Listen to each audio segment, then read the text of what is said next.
ಮೂಡಾ ಹಗರಣದಲ್ಲಿ ಮುಖ್ಯಮಂತ್ರಿ ಸಿದ್ದರಾಮಯ್ಯ ವಿರುದ್ಧ ಪಾರದರ್ಶಕ ತನಿಖೆಯಾಗಬೇಕೆಂದು ಜೆಡಿಎಸ್ ಯುವ ಘಟಕದ ರಾಜ್ಯಾಧ್ಯಕ್ಷ ನಿಖಿಲ್ ಕುಮಾರಸ್ವಾಮಿ ಆಗ್ರಹಿಸಿದರು.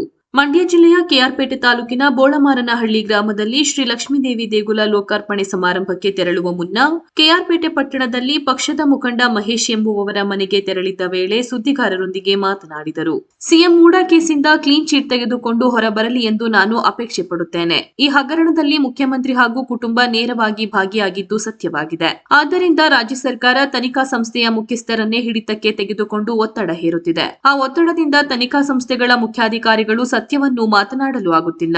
ಮೂಡಾ ಹಗರಣದಲ್ಲಿ ರಾಜಕೀಯ ದ್ವೇಷಕ್ಕೆ ನಾವು ಪಾದಯಾತ್ರೆ ಮಾಡಿಲ್ಲ. ಜನರಲ್ಲಿ ಜಾಗೃತಿ ಮೂಡುವ ಸಲುವಾಗಿ ನಾವು ಈ ಪಾದಯಾತ್ರೆ ಮಾಡಿದ್ದು. ಈ ಮೂಡಾ ಹಗರಣ ಬರೀ ಲೋಕಾಯುಕ್ತಕ್ಕೆ ಸೀಮಿತಗೊಳ್ಳಬಾರದು. ಪಾರದರ್ಶಕವಾಗಿ ತನಿಖೆಯಾಗಬೇಕೆಂದು ರಾಜ್ಯದ ಜನತೆ ಬಯಕೆಯಾಗಿದೆ ಎಂದು ತಿಳಿಸಿದರು. ಬಳಿಕ ಬೋಳಮಾರನಹಳ್ಳಿ ಗ್ರಾಮದಲ್ಲಿನ ಶ್ರೀ ಲಕ್ಷ್ಮೀದೇವಿ ದೇಗುಲ ಲೋಕಾರ್ಪಣೆ ಸಮಾರಂಭಕ್ಕೆ ತೆರಳಿ ದೇವಿಯ ದರ್ಶನ ಪಡೆದರು.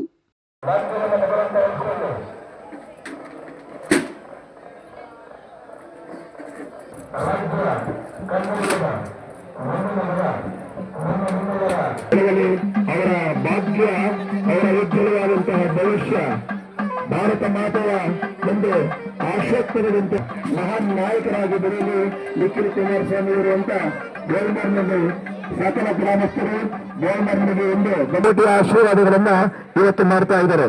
ನಿಖಿಲ್ ಕುಮಾರಣ್ಣನವರು ಇಂದು ನಮ್ಮ ಗ್ರಾಮದ ಎಲ್ಲರ ಕಿವಿಗೆ ಹೋಗೊಟ್ಟು ಎಲ್ಲರ ಒಂದು ಆಶೆಯಂತೆ ಇಂದು ನಮ್ಮ ಗ್ರಾಮಕ್ಕೆ ಬಂದಿರತಕ್ಕಂಥದ್ದು ನಮ್ಮೆಲ್ಲರ ಸುದೈವವೂ ಕೂಡ.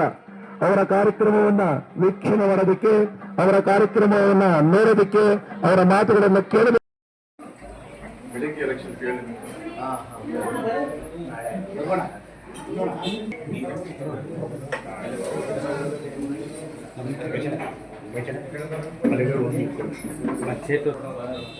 ಈ ಕಡೆ ಬಣ್ಣಲ್ಲಿ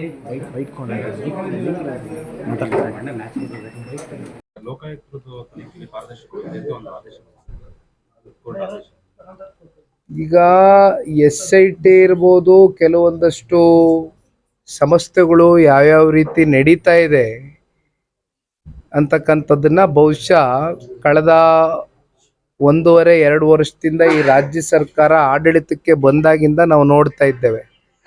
ಬಹುಶಃ ಹಿಂದೆಂದೂ ಕೂಡ ನಾವು ಈ ರೀತಿ ಕೆಲವೊಂದಷ್ಟು ಸಂಸ್ಥೆಗಳನ್ನ ಅವರ ಹತೋಟಿಗೆ ತಗೊಂಡು ಅವ್ರಿಗೆ ಬೇಕಾದಂಥ ಅವ್ರ ಮೇಲೆ ಒತ್ತಡಗಳನ್ನ ಏರಿ ಕೆಲವೊಂದಷ್ಟು ಏನು ಪಾಪ ಆ ಸಂಸ್ಥೆಯ ಮುಖ್ಯಸ್ಥರಿಗೂ ಕೂಡ ಪಾಪ ಇವತ್ತು ಮಾತನಾಡೋಕ್ಕಾಗದೇ ಇರತಕ್ಕಂಥ ಒಂದು ವಾತಾವರಣ ಇವತ್ತು ಸೃಷ್ಟಿ ಮಾಡಿದ್ದಾರೆ ರಾಜ್ಯ ಸರ್ಕಾರ. ಬಹುಶಃ ಇದು ಇನ್ನೂ ಕೂಡ ಇತ್ಯರ್ಥ ಆಗಬೇಕಾಗ್ತದೆ. ಇದು ಲೋಕಾಯುಕ್ತಗೆ ಅಷ್ಟೇ ಸೀಮಿತವಾಗಿರ್ತಕ್ಕಂಥ ಒಂದು ತನಿಖೆ ಆಗ್ಕೂಡ್ದು. ಈ ತನಿಖೆ ಪಾರದರ್ಶಕವಾಗಿ ಆಗಬೇಕು ಅಂತಕ್ಕಂಥದ್ದು ಇಡೀ ರಾಜ್ಯದ ಜನತೆಯ ಒಂದು ಬಯಕೆ. ಏಕೆಂದರೆ ಮೂಡಾದಲ್ಲಿ ಇವತ್ತು ಆಗಿರ್ತಕ್ಕಂಥ ಹಗರಣ ಇವತ್ತು ಬಹುಶಃ ಒಂದು ಪಾದಯಾತ್ರೆಯಲ್ಲಿ ಜನಗಳಲ್ಲಿ ಜಾಗೃತಿ ಮೂಡಿಸ್ತಕ್ಕಂಥ ಒಂದು ಕೆಲಸವನ್ನು ನಾವು ಮಾಡಿದ್ದು. ಇದು ಯಾವುದೋ ಒಂದು ರಾಜಕೀಯದ ಒಂದು ದ್ವೇಷಕ್ಕೆ ಅಂತಕ್ಕಂಥದ್ದು ಯಾರು ಕೂಡ ಅನ್ಯತಾ ಭಾವಿಸಬಾರ್ದು. ಇವತ್ತು ಮೂಡಾದಲ್ಲಿ ಆಗಿರ್ತಕ್ಕಂಥ ಏನು ಆ ಒಂದು ಸೈಟ್ನಲ್ಲಿ ಒಂದು ಹಗರಣ ಆಯಿತು, ಇವೆಲ್ಲವೂ ಕೂಡ ಇವತ್ತು ಸ್ವತಃ ಮುಖ್ಯಮಂತ್ರಿಗಳು ಮತ್ತು ಅವರ ಕುಟುಂಬ ನೇರವಾಗಿ ಶಾಮೀಲಾಗಿದ್ದಾರೆ ಅಂತಕ್ಕಂಥದ್ದು ಸಾಕಷ್ಟು RTI ಆಕ್ಟಿವಿಸ್ಟ್ಸು ಇವತ್ತು ನಮ್ಮ ಕಣ್ಮುಂದೆ ತೆರೆದಿಟ್ಟಂಥ ಸಂದರ್ಭದಲ್ಲಿ ಇವತ್ತು ಮುಖ್ಯಮಂತ್ರಿಗಳು ಕ್ಲೀನ್ ಚಿಟ್ ಆಗಿ ಹೊರಗೆ ಬರಲಿ ಅಂತಕ್ಕಂಥದ್ದು ನಾನು ಕೂಡ ಅಪೇಕ್ಷೆ ಪಡ್ತೀನಪ್ಪ. ಆದರೆ ಇದು ಪಾರದರ್ಶಕವಾಗಿ ತನಿಖೆ ಆಗ್ತಕ್ಕಂಥದ್ದು ಸೂಕ್ತ. ಒಂದ್ ಕಡೆ ನಿಮ್ಮ ಕುಟುಂಬದ ವಿರುದ್ಧ